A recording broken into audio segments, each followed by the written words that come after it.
महाराष्ट्राचे माजी मुख्यमंत्री, लोकसभेचे माजी अध्यक्ष आणि शिवसेनेचे नेते सन्माननीय मनोहरजी जोशी यांचा दुःखद असं निधन झालेलं आहे। त्यांचा आणि माझा 35 वर्षापेक्षा अधिक काळाचा परिचय होता।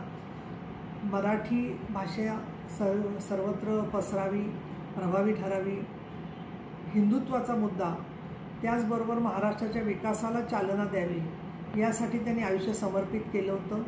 हिंदू हृदय सम्राट शिवसेना प्रमुख बाळासाहेब ठाकरे यांचे एक जवळचे अनुयायी म्हणून त्यांच्या सर्व सुखदुःखांच्यामध्ये सर सहभागी होते।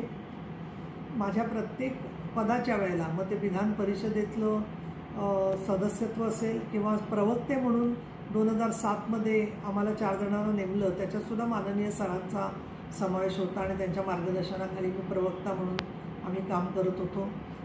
त्यांचा स्त्रियांच्या प्रश्नावरती, महिलांसाठी स्वतंत्र न्यायालय, त्याचबरोबर वेगवेगळ्या प्रकारची सैनिकी शाळा, बचत गटांना चालना, याचबरोबर त्यांनी महिला आरक्षणाच्या बद्दलसुद्धा अनुकूल भूमिका घेतलेली होती। विधान परिषदेचे उपसभापती, शिवसेनेची नेता आणि स्त्री आधार केंद्राचे अध्यक्ष या नात्याने मी त्यांना भावपूर्ण श्रद्धांजली व्यक्त करते।